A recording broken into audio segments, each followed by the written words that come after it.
Are you reading the headlines? International threats, war in Israel, corruption here at home. When will it end? The trouble is, it might end in disaster. And when the future is unstable, access to food can be limited. You have to secure your own supply. Thanks to My Patriot Supply, you can. My Patriot Supply is the largest preparedness company in the country, and they're dropping the price of their top-selling 3-month emergency food kit. Get a delicious variety of breakfast, lunches, dinners, and more for $200 off. These meals offer 2,000 calories every day. To prepare them, just add water and heat. They buy in bulk, then they pass the savings on to you. Visit preparewiththinkaboutit.com and save $200 on your food security. It's better than any kind of insurance you possibly have. Order by 3 p.m. for free, same-day shipping. Preparewiththinkaboutit.com. Hi, Steve here. In this video, we're going to talk about the other heavenly creatures that God created. So let's talk about cherubim. The Bible lists 94 places the words cherub and cherubims is mentioned. Cherub means one, and cherubims just means more than one. It's plural. For whatever reason, cherubim are the most misrepresented creatures in the Word of God. Most people believe that cherubims and angels are basically the same thing, but they're not. The only thing that's the same is that they can both reside in the third heaven with God. The scriptures give us a very clear description of the differences, so it would be impossible to get them confused unless you were really trying to. The cherub is always associated with God's throne. Angels are not. When God told the people of Israel how to design the Ark of the Covenant, a type of God's throne, 2 cherubim were placed on either side of the mercy seat to give us a picture of God's throne in heaven. The real cherubim and throne are seen in Ezekiel chapters 1 and 10 and in Revelation chapter 4. The angel is referred to as a man. The cherub is referred to as a creature or a beast. Cherubim are called beasts because they possessed several animal-like attributes. Ezekiel chapter 1, 5 through 10 says, "Also out of the midst came the likeness of 4 living creatures, and this was their appearance. They have the likeness of a man, and every one had 4 faces, and every one had 4 wings, and their feet were straight feet, and the sole of their feet was like the sole of a calf's foot, and they sparkled like the color of burnished brass. And they had the hands of a man under their wings on their 4 sides, and all 4 have their faces and their wings. Their wings were joined one to another. They turned not when they went everyone straight forward. As for the likeness of their faces, they have 4 have the face of a man and the face of a lion and on the right side, and they had the face of an ox on the left side. They also had the face of an eagle. The cherub has 4 or 6 wings. Angels do not have wings at all. Revelation 4:8, "And the 4 beasts had each of them 6 wings about him, and they were full of eyes within, and they rested not day or night, saying, Holy, holy, holy, Lord God Almighty, which was and is to come." The cherubim have 4 faces: the face of a man, the face of a lion, the face of an ox, and the face of an eagle. Angels only have 1 face. Without a doubt, the description and qualities of these creatures are most strange and bizarre, but we can't just throw out the verse because we don't like it or understand it. So, what can we do about it? Nothing. Just believe it and go on. The Bible talks about 5 cherubim, one of them that sinned. The prophet Ezekiel describes it in chapter 28, verses 14 through 17. The prophet John describes only 4 cherubim.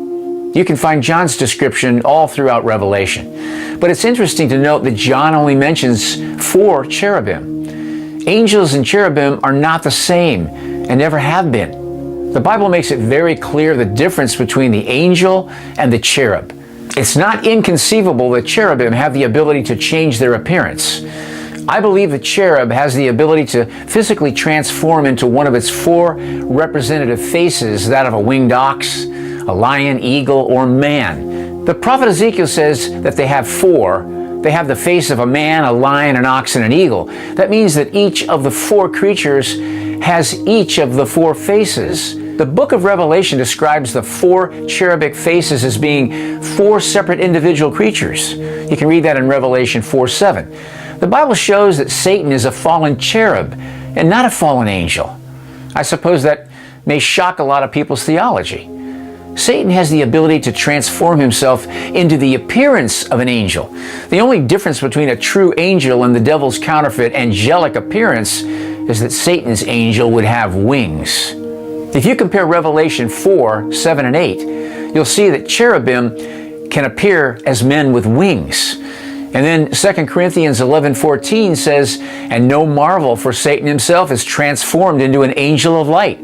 So based on the facts, I assume cherubim have the ability to transform their physical appearance. It may be that each cherub can only change into one of the four faces, or it could be that each cherub has the ability to change into any four of the faces. The Bible's not clear about that, but in the end, the theory of cherubic transformation remains pretty sound. Now let's talk about seraphim. The Bible doesn't talk very much about seraphim. The word only appears in two verses, Isaiah 6:2 and verse 6.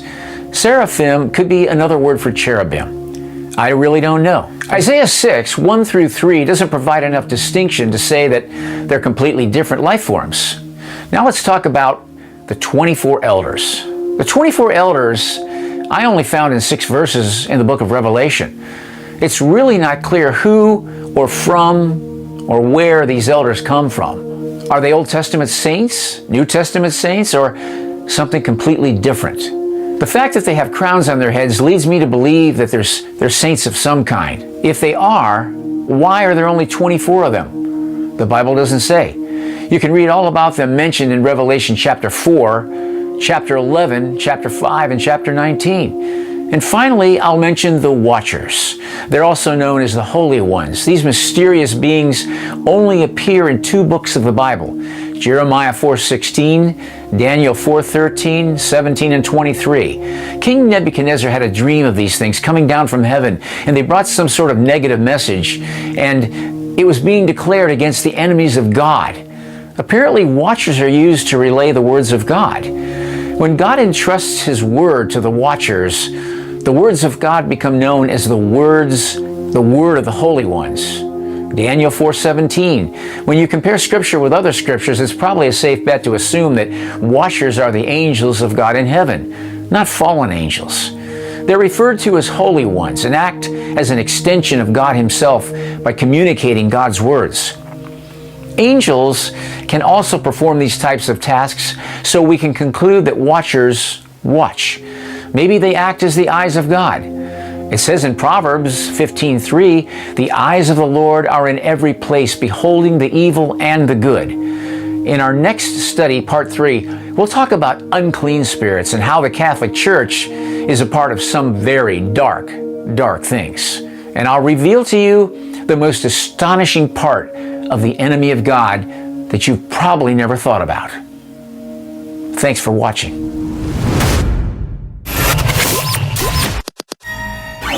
Hi, Steve here. I just want to thank you. If you're one of my great subscribers, I just want to thank you so much for subscribing. If you haven't subscribed to the channel yet, please subscribe to the channel. As soon as you do, you'll always be notified of the most recent videos that I do. If you haven't been to our website, it's thinkaboutit.online. Thanks again for subscribing to Think About It.